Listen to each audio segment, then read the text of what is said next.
Hi all, welcome to football arena. 2-നെതിരെ 6 ഗോളുകൾക്കാണ് ഇന്ന് നടന്ന സൗഹൃദ മത്സരത്തിൽ ബ്രസീൽ പനാമയെ പരാജയപ്പെടുത്തിയത്. ഈ മത്സരത്തിൽ നെയ്മർ ജൂനിയർ ഉണ്ടായിരുന്നുവെങ്കിൽ എന്ന് ആഗ്രഹിച്ചു പോകാത്ത നെയ്മർ ആരാധകർ വിരളമായിരിക്കും. കാരണം ബ്രസീൽ മികച്ച പ്രകടനം നടത്തിയിട്ടുണ്ട്. പ്രത്യേകിച്ച് രണ്ടാം പകുതിയിൽ നെയ്മർ ജൂനിയർ കൂടി ഉണ്ടായിരുന്നുവെങ്കിൽ കൂടുതൽ ഊർജം ബ്രസീലിന് ലഭിക്കുമായിരുന്നു എന്ന കാര്യത്തിൽ സംശയങ്ങൾ ഒന്നുമില്ല. നെയ്മർക്ക് മികച്ച പ്രകടനം പുറത്തെടുക്കാൻ സാധിക്കുമായിരുന്നു. പക്ഷെ അങ്ങനെയാണല്ലോ, എല്ലാ കാലത്തും നെയ്മർക്ക് പരിക്കുകൾ ഒരു വലിയ വില്ലനാണ്. എപ്പോഴും നെയ്മർക്ക് പരിക്കുകൾ തടസ്സം സൃഷ്ടിക്കാറുണ്ട്. ഏതായാലും നെയ്മർ തിരിച്ചു വരുമ്പോൾ അദ്ദേഹത്തെ ഏത് റോളിലാണ് ഉപയോഗപ്പെടുത്തുക, അതല്ലെങ്കിൽ ഏത് പൊസിഷനിലാണ് അദ്ദേഹത്തെ കളിപ്പിക്കുക, ഇതിനുള്ള വ്യക്തമായ ഉത്തരം കാർലോ ആഞ്ചലോട്ടി നൽകിയിട്ടുണ്ട്.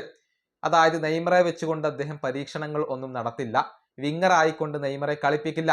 മറിച്ച് അദ്ദേഹത്തിന്റെ നാച്ചുറൽ പൊസിഷനിൽ അഥവാ അറ്റാക്കിംഗ് മിഡ്ഫീൽഡർ റോളിൽ അഥവാ നമ്പർ 10 റോളിൽ അദ്ദേഹത്തെ ഉപയോഗപ്പെടുത്തും എന്നാണ് ഇപ്പോൾ കാർലോ ആഞ്ചലോട്ടി പറഞ്ഞിട്ടുള്ളത്. ഇന്നത്തെ പ്രസ് കോൺഫറൻസിൽ സംസാരിക്കുകയായിരുന്നു അദ്ദേഹം. അദ്ദേഹത്തിന്റെ വാക്കുകൾ ഇങ്ങനെയാണ്: നെയ്മർ കളിക്കളത്തിൽ തന്റെ നാച്ചുറൽ പൊസിഷനിലാണ് കളിക്കേണ്ടത്. ഒരു വിങ്ങർ ആയിക്കൊണ്ട് കളിക്കേണ്ട താരമല്ല നെയ്മർ, മറിച്ച് അദ്ദേഹം ഡീപ്പ് ആയിക്കൊണ്ട് കളിക്കേണ്ട താരമാണ്. അതായത് ഒരു അറ്റാക്കിംഗ് മിഡ്ഫീൽഡർ ആയിക്കൊണ്ടോ അതല്ലെങ്കിൽ അഡ്വാൻസ്ഡ് പ്ലേ മേക്കർ ആയിക്കൊണ്ടോ കളിക്കേണ്ട താരമാണ് നെയ്മർ. ഇന്നത്തെ മത്സരത്തിൽ റാഫീഞ്ഞയും വിനിയുമാണ് ആ പൊസിഷനിൽ കളിച്ചത്. അതേ പൊസിഷനിലാണ് നെയ്മറെ ഉപയോഗപ്പെടുത്തുക. ഇതാണ് കാർലോ ആഞ്ചലോട്ടി പറഞ്ഞിട്ടുള്ളത്.